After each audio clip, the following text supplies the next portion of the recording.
binabati ko po kayo ng mapagpalang gabi at talagang punong-puno ng pag-asa. Kamusta po ang bawat isa?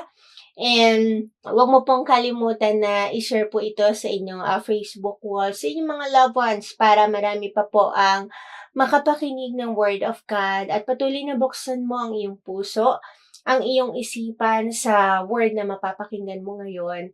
And mag-engage po tayo sa ating live streaming by commenting po sa ating comment box below. At bago po ang lahat, magbukas po ako sa panalangin. Panginoon, maraming salamat, O God, sa gabing ito. Lord, patuloy naming wini-welcome, O God, ang iyong presensya, Panginoon, O God. Lord, ikaw po yung magsalita sa akin.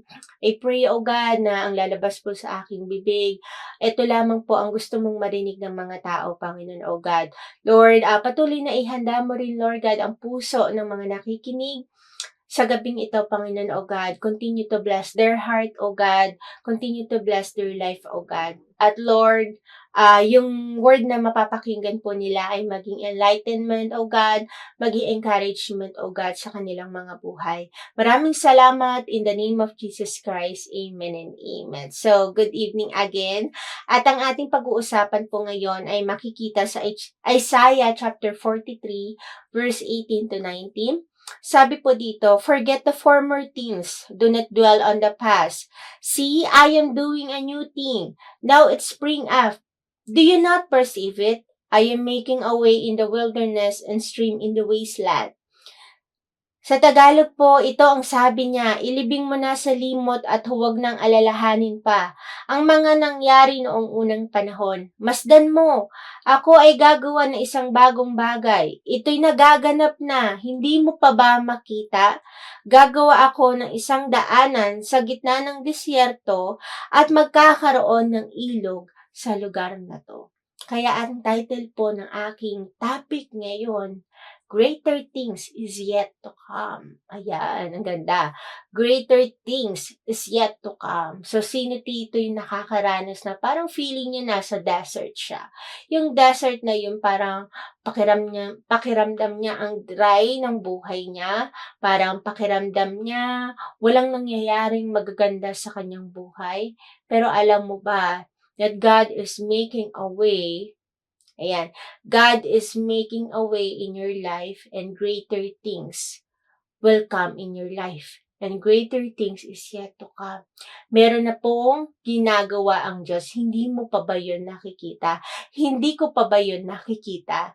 Kaya, alam niyo po, sa bawat nararanasan po natin na pangit, laging meron pong ginagawa ang Diyos doon. Lagi siyang may inihahandang greater things po sa buhay po natin at kailangan po natin makita po yun. Pero alam niyo po ba, yung magandang gustong mangyari ng Diyos sa buhay natin ay meron din po tayong dapat na ginagawa. Hindi po yun na kapag narinig lang natin greater things is yet to come, yun na yun. Hindi po, kundi meron po talaga tayong gagawin para maranasan po natin yun sa buhay po natin. So, unang-una, greater things will come. Number 1, when you choose the way of God. When you choose the way of God. Sa buhay po natin, meron po tayong dalawang daan. Ito po yung daan patungo sa buhay at daan patungo sa kapahamakan. Ano po ang pipiliin po natin doon? Sabi yun sa Matthew chapter 7 verse 13 to 14. Enter through the narrow gate, for wide is the gate and broad is the road that leads to destruction, and many enter through it. But small is the gate and narrow the road that leads to life, and only a few finds it. So, para po mangyari po sa atin yung greater things na yun, kailangan po natin pumili. At ang pipiliin po natin, syempre, yung daan po patungo sa ating Panginoon. At yung daan na yun patungo sa kaparaanan po ng Diyos sa buhay po natin. Kasi po, minsan, gusto po natin maranasan yung mga ganitong bagay, gusto natin mangyari ito sa buhay natin, pero hindi na pala po yun ang kaparaanan po ng Diyos sa atin. Kaya minsan nakakaranas po tayo ng kapahamakan at hindi po natin nakikita yung magandang resulta kasi po pwede po na ang pinili po natin ay ang sarili po nating kaparaanan at hindi po yung kaparaanan po ng Diyos po sa atin. Tandaan po natin na kapag kaparaanan po ng Diyos sa atin yan, laging maganda po ang ibinibigay po na resulta po niyan sa atin. At yung magandang resulta na yon ay nagbubunga at nagbubunga pa ng magandang resulta. Kaya tinatawag siyang greater things kasi kapag pinili mo ang kaparaanan ng Diyos, maganda po ang ibinibigay po nito sa atin. Yan. Kaya nakikita natin, nagiging smooth yung buhay natin, nagiging masaya yung buhay natin, 'di ba? Hindi tayo masyadong nahihirapan doon kasi yan ang kaparaanan po ng Panginoon. Konti lang po ang pumipili sa ways po ni Lord, hindi po lahat. At kahit po tayo ay mananampalataya, dumarating pa rin po tayo sa time na parang namimili pa rin tayo. Dumarating tayo sa time na parang naguguluhan po tayo. Pero sa gabing ito, kung gusto mong maranasan yung greater things at kung gusto kong maranasan yung greater things na yun, piliin pa rin po natin ang daan patungo po sa ating Panginoon. It's not easy. Diba sabi nga, hindi madali. Makipot po yung daan. Pero sa makipot na daan na yun, nandun yung buhay. Nandun ang pagpapala. Diba? Tayo gusto natin ng comfort. Ayaw natin nahihirapan tayo. Ayaw natin na nagsiserve tayo kay Lord kasi ang daming pinagagawa ng Lord sa atin. Ang daming dapat alisin sa atin. Pero tandaan mo, ang bunga po niyan sa buhay mo ay buhay. Pagpapala po. Pangalawa, when you commit in the ways of God. Sabi nga sa word niya sa Proverbs chapter 16 verse 3, lagi natin itong naririnig, commit to the Lord whatever you do and He will establish your plans. So, kapag nag-commit tayo kay Lord, siya ang mag-establish ng plano natin. Siya mag-establish po ng buhay natin. Commitment is very important to God. Kahit anong mangyari, still, nandun yung commitment natin sa Kanya. Hindi man natin gusto yung nangyayari, hindi man natin gusto yung sitwasyon, hindi man natin gusto yung nararamdaman natin, still, we need to choose to be committed to God.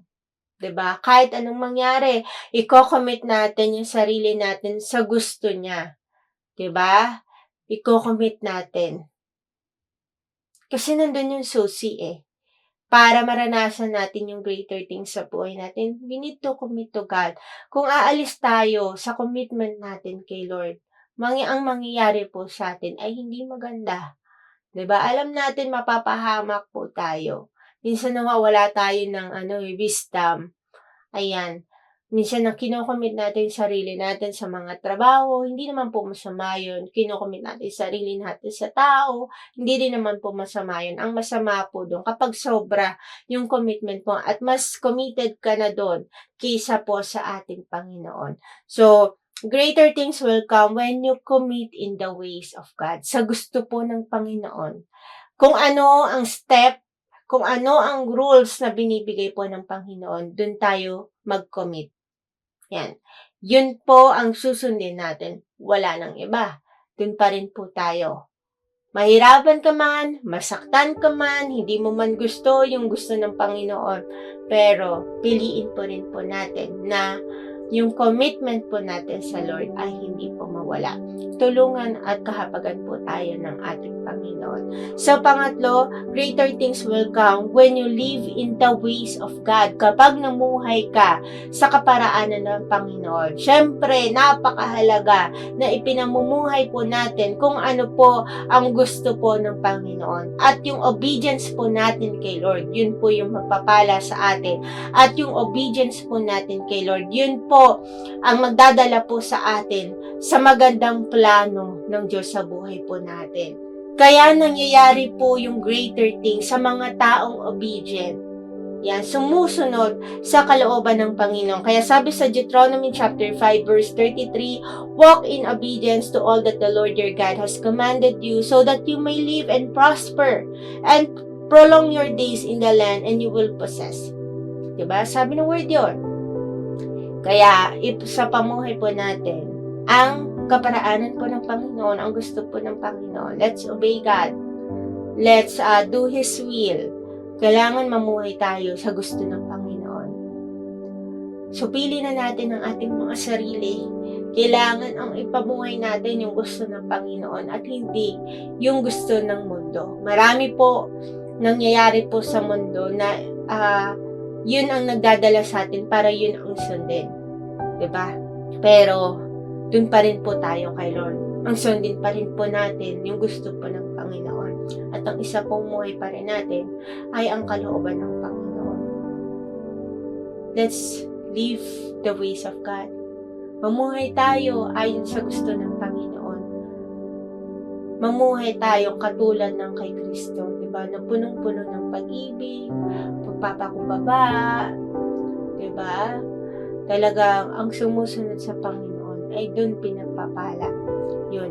Kailangan po kasi meron po tayong gawin.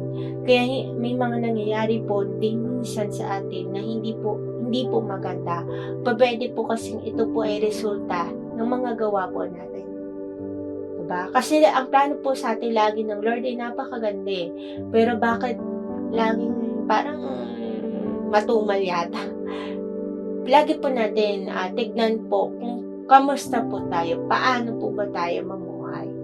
Yan, lagi po nating evaluate po yung sarili po natin sa harapan ng Panginoon kasi napakaganda po ng plano ng Diyos sa atin. Gusto niya na tayo alisin sa wilderness. Gusto niya na tayo alisin sa desert. Gusto niya maranasan natin yung magandang buhay, masayang buhay, at talagang ipinangako niya para sa atin. Pero kailangan mamuhay tayo sa gusto niya, hindi po sa gusto po ng ating mga laman. So, conclusion po, our God has a greater plan for us. We must choose, commit, and live in His way so that the greater things will happen in our life. Yun lamang po, at magsarap po ako sa panalangin. Panginoon, maraming salamat o God sa gabing ito.